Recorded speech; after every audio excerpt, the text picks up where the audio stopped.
All right, I think we are back. So I would pretend that I'm the all-knowing guy with the stats, but really Leslie's over here whispering stats to me. So Chanda's been with us since 2010. So wow, it's been a while, huh?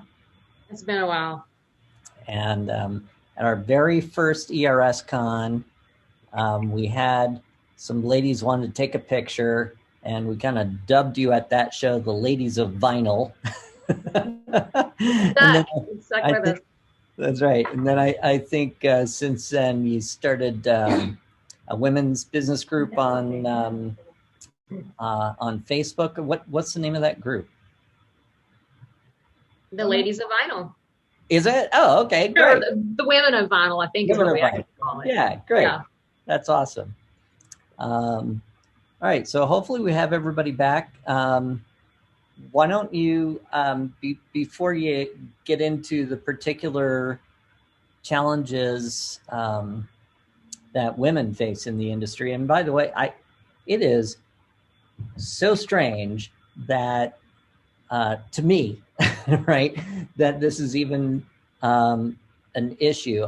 But we've seen even some of our own customers will like try to run right over some of our female tech support. So there's absolutely some weird male female stigmas and attitudes out there, and so I'm glad you guys are addressing this. So can you tell everybody a little bit about yourself before you get into this specific topic?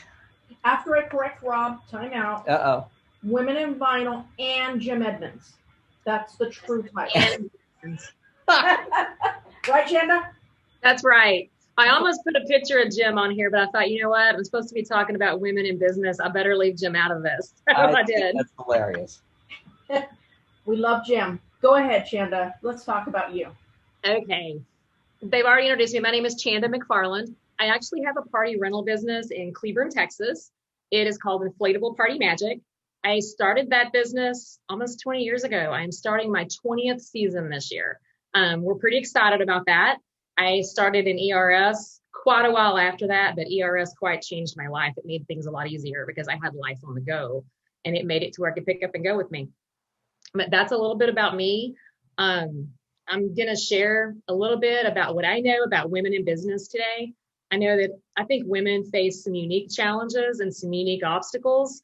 We also face some great victories, but we do have some unique challenges to face.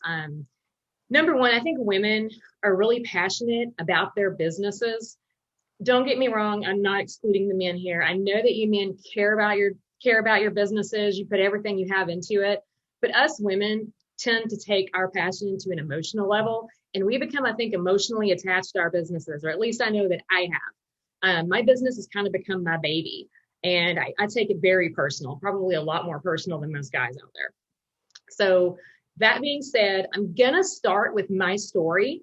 I'm going to take y'all back before I started Party Magic, because I was actually a woman in a leadership position prior to coming to Party Magic. So I already had some experiences with this, and I had some things happen that I'm hoping y'all can learn from that too. Let's see here.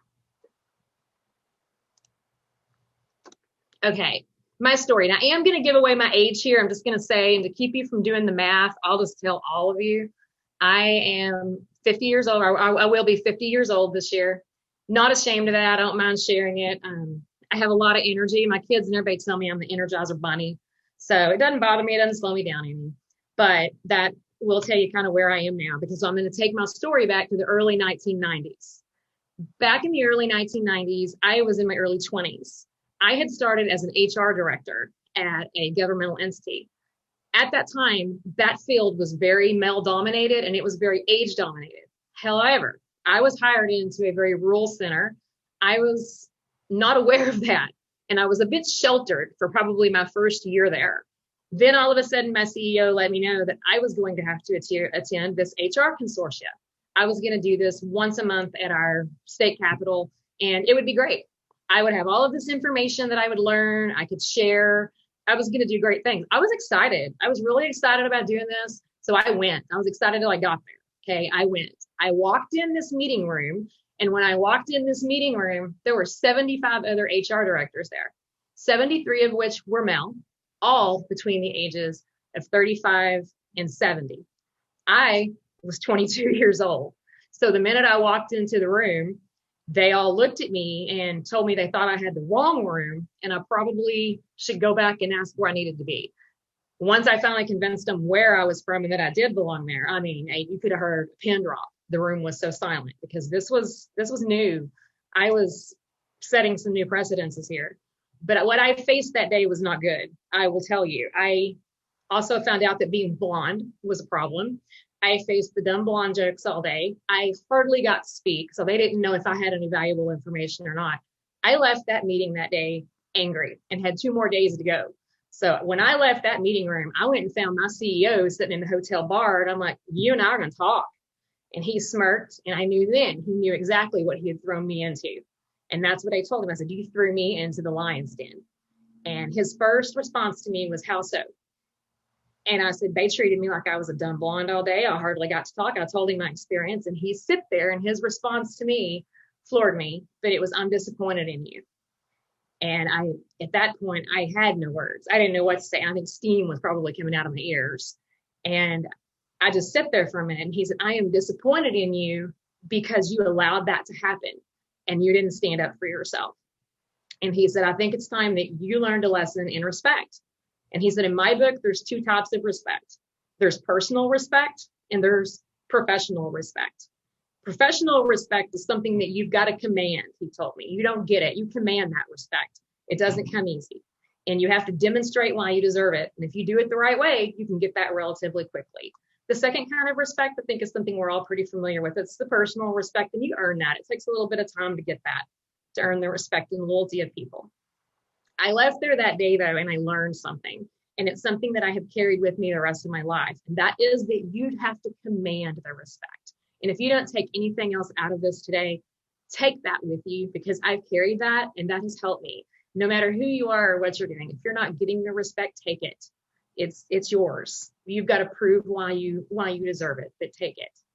I will go on to say that I worked in that profession for 10 more years. I was there. I loved it. I did great. In fact, those 75 people that gave me so much crap that first day became some of my best friends, some of my mentors. We did a lot of group sharing back and forth. It turned out to be great.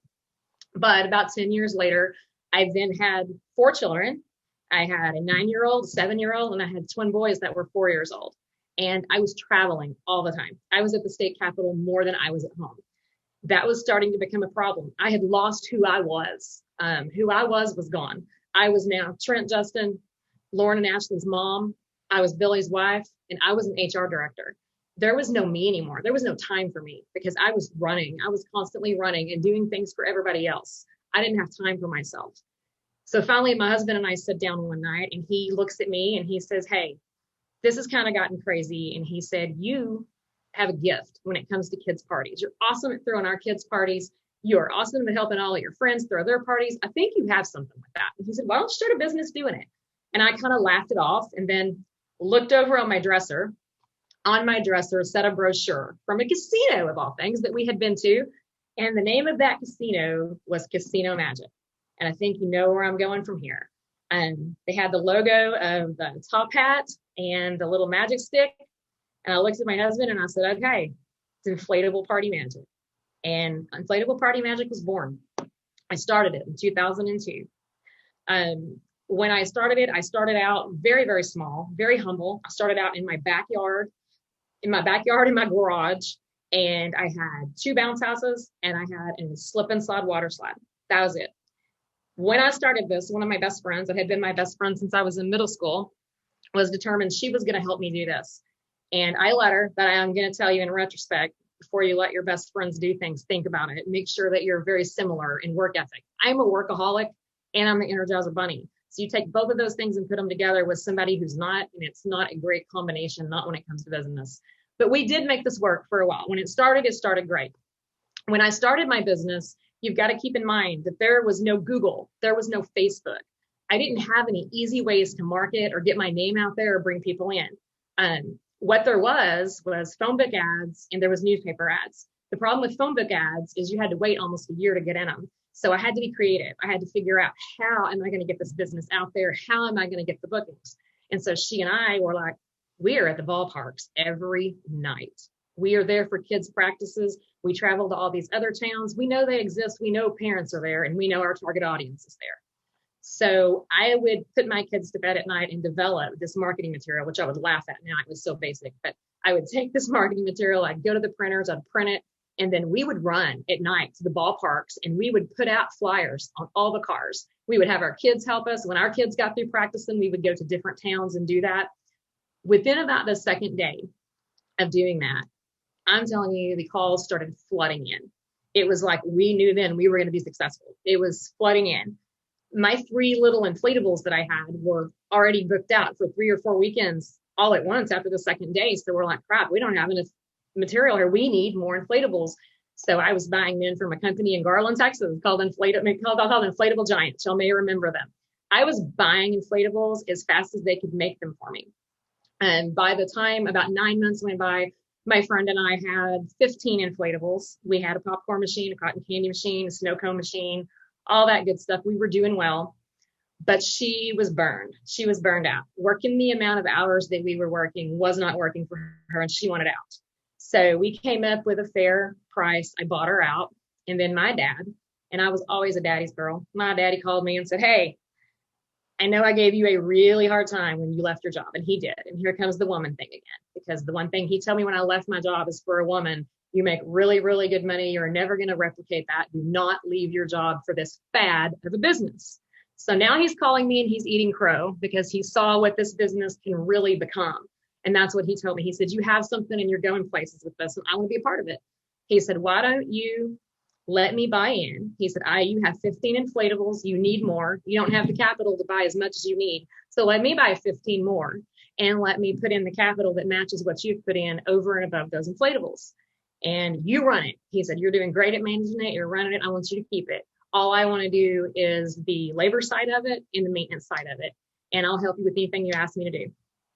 Well, I couldn't turn that down. My dad and I were great together. So I did it. And Dad and I ran this business together up until just a few years ago, honestly. And we went from those 3 inflatables to 30 at the end of that first year. And we now have been in business. Like I say, we're starting our 20th season. We have about 160 inflatables. We have trackless train, rock climbing wall, Euro bungee, tables, chairs, tents, everything that goes with it. We have a pretty successful party rental business. My dad decided about 3 years ago, though, that he didn't want to do it anymore. He was ready to retire. We had done it all these years. He was ready to retire. So my son, Trent, is the only one that stayed with me in this. All of my kids helped me with this business as we were going, but they ran. Man, when they were grown, they ran as far as they could get, except for Trent. He stayed with me and he has helped me through thick and thin. So I told him, hey, Papa's retiring. If you want to, we'll go in together and his half. That'll give me 75%, you 25%. We'll run it just like Papa and I did. And that's what he did. So I've been running it ever since with my son. It's been great. And that's kind of my quick story and how Party Magic got started and where it became. But now I want to touch a little bit more on some of the obstacles that I did face, because I made this sound all glorious and easy. This was not glorious and easy. The path to get where I'm at now wasn't easy. First of all, I was a wife. I was a mom. Plus I was a business owner. So coming with that was my kids, my children. Children, if you don't have them, oh my, you have no idea how much time these things take, okay? You get up in the morning, you have to get them up. You have to get them dressed. You have to get them fed. You have to get all of their homework together. You then have to get them to school. And somewhere in there, you have to have got yourself ready too if you're going to conduct any kind of business while they're at school. So I was getting up at like 5 a.m. I was getting myself ready. I was getting these kids up. I was getting them fed, ready for school, dressed, hair done. I had 2 girls, had to do hair every day. And then past that, like I said, I had to make sure they all had their homework. And then I went to 3 different school campuses in the morning.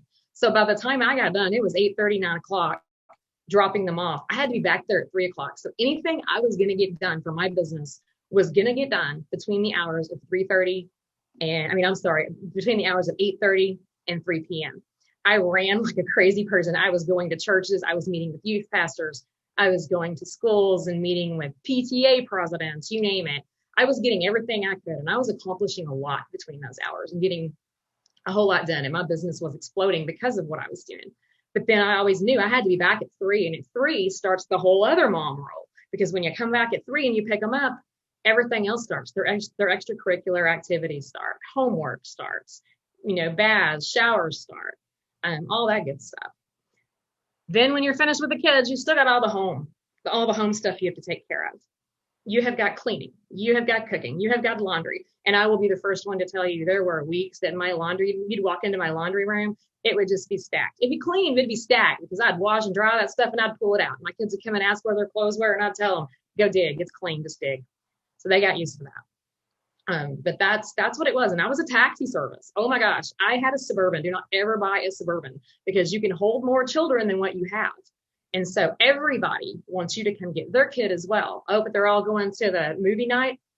Come get them, take them to the movie night. Well, the problem with that is you didn't just go to movie night and drop them off, because our kids really weren't old enough to stay there by themselves. So you set 5 rows back from them and stayed in the movie with them. So you made sure they were doing everything they were supposed to do. Then you're the taxi service home. Most nights, I didn't get everything done and get my kids in bed until 10 or 11. Then I was back to working on my business. Anything that I needed to do, prep for the day, marketing material, accounting work, whatever it was, I was doing after I put them to bed. There was nights I didn't go to bed until 2 or 3 in the morning, and then I was back up at 5. So there's a whole lot of things that go into the role of a woman. And I'm not saying that men do not have these obstacles, but I think women do more so than men. There are some men that take on the role of Mr. Mom, I know, and you do it all too. So I don't want to discount that. The other issue that I ran into as a woman is employees not taking me seriously. This happened repetitively, especially when my dad did this business with me. They took my dad serious, but they didn't me. So I was constantly being told, you're going to help me with that? You're going to show me how to do it? I remember telling one of them one day, because he asked me if I could get my dad to show him how to fold and roll an inflatable. And I said, you know what? He's busy. I can help you with that. And they looked at me and they're like, you're going to help with that? And I'm like, you know what? I was rolling and folding inflatables when you were in diapers. So I think I can handle it. But that's kind of the attitude that you sometimes get from people. Again, this is where it comes back. You've got to command that respect, though. You've got to make them respect you. And that's not just a woman's point of view. This is something that Trent and I have been having some problems with too. Now they come to me because Trent's too young. Trent's in his early 20s, and they're not taking him seriously because he's in his early 20s. So we're actually having that problem right now with him and them not taking him seriously. So this goes with not just women, but young people too, I think. Okay, now we're kind of to the business sector of it. And a lot of you, I've told you how I made business fit in. All of these years, I have fitted in to my home, to my family. When my kids got grown, it became a whole lot easier, but also expanded my business a whole lot more. But you've got to decide when you first start your business, where do you want your business to be? Where do you want your personal life to be? You've got to find some kind of balance. Once you decide where you want both of those to be and where you want both of them to collide, you focus on it. You figure out, okay, this is what I want. How do I get there? Then you figure out, by focusing what you want, you set your goals, you take on determination like no other, and you never give up. And I'm going to tell all of you, never give up, especially you women out there. There are so many days that I wanted to just throw in the towel and say, I'm done. But I can tell you that tomorrow will be a better day. Even when it seems like there's no end in sight, tomorrow will be better. It's a whole new day. Give it a chance. The next thing I want to talk about, because I've heard a lot of people be kind of ashamed of where they started at. Never be ashamed of where you started. I don't care how low you feel you started. Humble beginnings are the best. I had some of the most humble beginnings. Like I say, I started in my garage with all of my kids helping me, my friend helping me. It was crazy. I will tell you that, I don't know what your story is. I will tell you that I did deliveries myself. I got to the point I could deliver and do them myself. It was no problem. I am not ashamed to tell anybody that I did that. If we get into problems now, I can go do it. My staff now tell me I'm not allowed to, because during COVID, during the pandemic, we got in a situation that I had to go do it. And I broke my ankle and tore a ligament in my foot. But honestly, that wasn't because of the delivery part of it. That was because I like to talk a little bit. I completely set that inflatable up, staked that sucker down. I was done. And I was walking and talking, which I shouldn't do two things at once. And I stepped into a hole. And that's how I broke my foot. And I was down for a long time, a very long time with that one. So I was told I wasn't allowed to deliver anymore. And I hadn't done it in a long time anyway. And they didn't think I could, but I did because I hadn't done it in years. But if I have to, I will. And I'm not ashamed of it. When we first started this business, I was also my cleaner. I was my marketer. I was my receptionist. I was my accountant. I was my payroll clerk. I did it all. There was not one part of this business I didn't do. For me, I'm a control freak. Letting go of these things were really hard for me. So I let go of them one at a time until I got them to where now I just do a few things. And now I think I take my website and my ERS and my SEO a little bit too seriously because I let everything else go. But you just got to find what you're comfortable with and go with it. And don't be ashamed of it. Don't be ashamed of it at all. The other advice I would give you in starting a business is keep it honest and keep it ethical. Never trade your values, your core values, your business ethics for money or anything else. It's not worth it. That's who you are. The next thing I'm going to say is no matter where you land, be proud of it. You're going to set your goals. You're either going to surpass those goals, you're going to hit them, or you're not quite going to make it. Even if you didn't quite make your 5-year goal, don't beat yourself up. Be proud of where you landed. Be proud of where it was, because it may be in the next 5 years, you surpass what your 15-year goal was. Give it a chance and stick with it. Don't give up. The next thing I want to talk to you guys about, and this is going to be the last thing I'm going to bore y'all with today, is the importance of a support system. Pick your people wisely. Loyalty does matter. You need people that can support you in business and people that can support you in personal. Really, my picture that's up here in the upper right-hand corner should have one more person in it. Beverly Paget should be in there too. And I'm sorry, Bev, I didn't have a picture of all 4 of us together. But these ladies up here, you probably recognize the other 2, Lynn Casey and Pam Korsner. They are my rocks when it comes to business and personal. Anything I need, they're going to be there for me. I know they're not going to trade me out. Nothing's going to go wrong with them. I can trust them with anything. You've got to have that or you're not going to make it. The other thing I have is I have that same thing in my personal life. These ladies down here in the lower left-hand corner, those are my friends since middle school. We have all 3 been a trio. In fact, one of them did the business with me. And then she decided she didn't want to do it. We saved our friendship, thank goodness, out of that. And we're still as close as we ever were. But business support, personal support is the greatest. I didn't put a picture of my husband on here. My husband and I have been together for 30 years. I could not have done any of this without my husband, with my son, or without my son. I have to say they're great. I just wanted to put women on here because we were talking about women in business. But make sure you have what you need to be able to achieve what you can achieve, and always believe in yourself.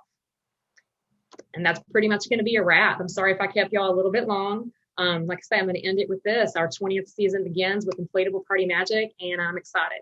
And I helped you a little bit today.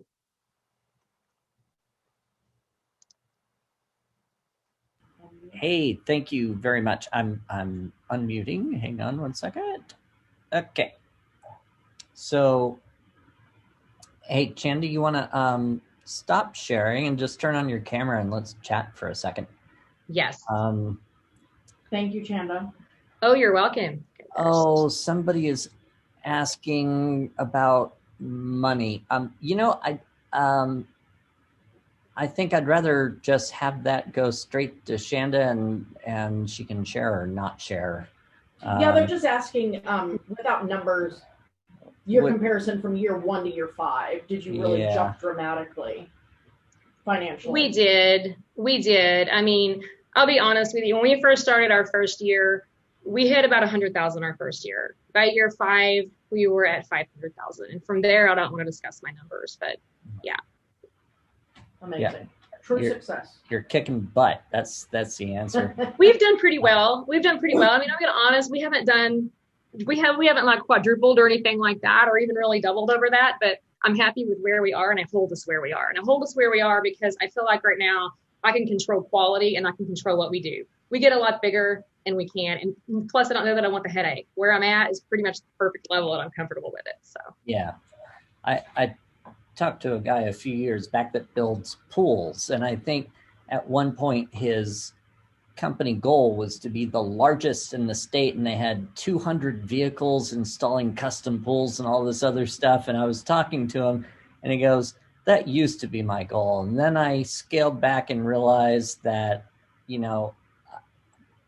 I can be just as profitable and happy, in fact, happier, a little bit smaller, and scaled back. And, I think that's kind of what Jim and Sal were talking about, was there comes a point where quality of life starts to trump everything else.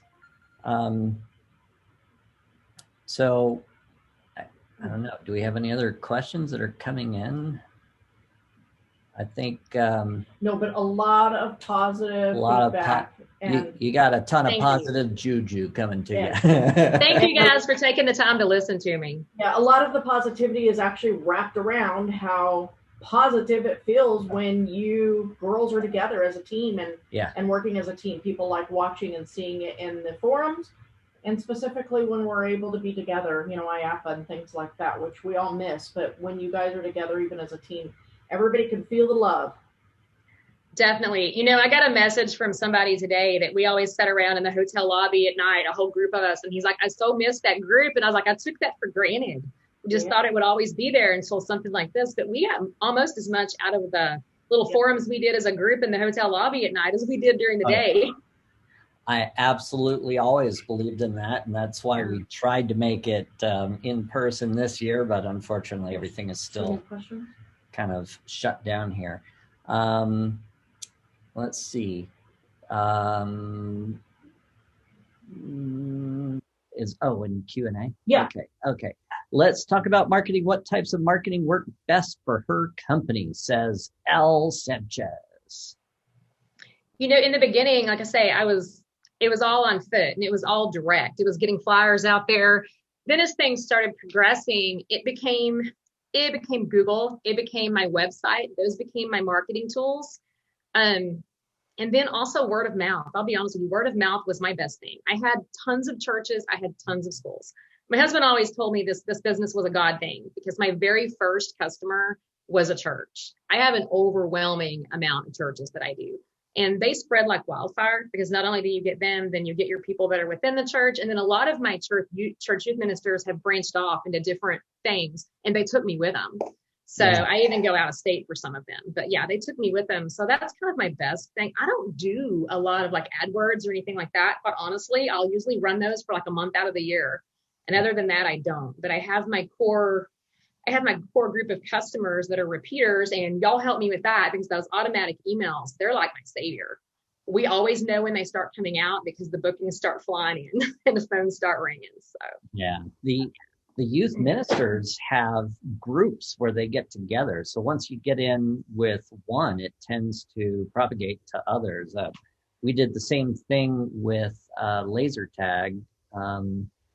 After I sold my bounce house company, I did laser tag, and that's how we started, was with youth group ministers, and they all talk to each other. So Chanda, we have some women of vinyl that are asking, at any point did your family not want to be supportive and it kind of became too much? What kept you from throwing in the towel on those bad days of trying to juggle?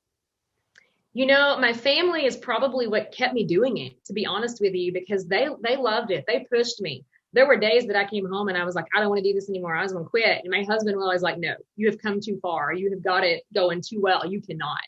And my kids did too. I mean, they didn't like doing the business, but they would do the business. They would help me with it. But when they got old enough to part ways and go to college or do whatever, they did, and they got out. They got out, except for Trent. Trent's the dumb one that stayed with me. Yeah, he was great. Poor Trent. And you were just mentioning also that you tend to only run Google AdWords maybe a month out of the year. Yeah. They're really questioning, one of the other ladies of vinyl wants to know, what part of the year are you running ads? What month is that you gear towards? I usually run them in April. Our business starts hard and heavy here in March. So April can kind of be a little bit slim. So I'll start running the AdWords to kind of get things going. And then I'll be honest with you, by the end of May, if I don't turn them off, all I'm doing is sending business to my competitors, and I'm paying to keep them in business because we're booked. Everything we have is booked. Yeah. I mean, I could add more. I could grow my business more. I could add more staff. Like I said, I don't want to. I'm at a point that I like where I'm at. And for me, I'm 50. In 10 years, I'm exiting here. Trent's going to have this on his own. He can then decide what he wants to do with it, but I'm at my comfort level. So you're still a spring chicken in my book. Huh? Well, thank you. Says the 51-year-old. So, Chanda, somebody else here is asking, how did your business handle this pandemic? Yeah. You know, I'm going to tell you that I am in Texas, and things were great. I had a record year. I'm not going to lie. I had a record year, but we do about 80%, probably between 75 and 80% residential anyway. Then we had church, corporate, college, school. They were we did a lot of them, but not near as many, you know, so we lost those, but we still had so many residentials. And what I found is that a lot of my contacts from these colleges, from these churches, from these corporate people were calling me because they were now working from home. And they're like, what can you bring me for my kids? And these people didn't just rent your backyard bounce house or water slide. They were renting obstacle courses, wrecking ball, my bigger stuff. So we pulled out pretty well for the year. We just went all residential. And we came out that we're in Texas. And by the time June got here, everybody in Texas was like, this pandemic is a hoax and we're done, you know, and not that I ever thought it was a hoax. I know that it's real. I have got friends that have been really sick. I've lost friends from this, but I think, you know, it toned down a lot. And so people here weren't scared anymore. It shocked me when I first started talking to people in Texas and started hearing that, if you aren't in Texas, you guys should all be jealous because you were not the only company. We had a bunch of companies in Texas that were actually up over 2019, which is just amazing knowing that everybody got shut down for a while. But the rebound was amazing in Texas. I've actually got my daughter working on a school project on that very subject. It's fascinating. Chanda, some of the questioners, panelists are asking, how many crews do you run at the moment? I'm sorry, how many what? How many people or crews are you running? How big is the company? How big is the company? Right now, we only have 4 full-time staff. What'll happen though, come April, is in April, I'll hire about 10 more guys. And we can pretty much run with that. We can keep stuff cleaned. I've hired girls too, and girls that they work as assistants for us. They help clean and all that good stuff. But we'll hire about 10 more people, and we'll make it through, and we'll carry those 10 people usually through November. You know, through attrition, you will lose some of those, and when I start losing them in October and November, I don't replace them for sure, but I carry them as long as I can. Like this year, our rentals stayed pretty steady through December because our weather was great. It's terrible now, but it was great. It was great through December. Yeah. I had some women that were delivering for us that could outdo quite a few of the guys, so I never discounted that. When my daughter was in high school, her and her friends would deliver for me. It was her and one of her other little friends. These girls were 100 pounds each, soaking wet. But they were strong, and they would go out and deliver, and they would get so many tips. It was just crazy. Yeah. They did it. They showed up some of my guys.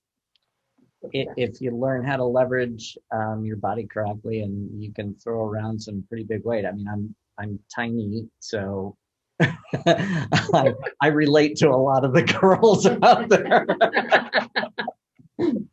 So, all right. Chanda, thank you so much for taking the time to put this together for us and representing our ladies in vinyl. Yep. Thank you for letting me be a part of it. I really enjoyed it. Thank you.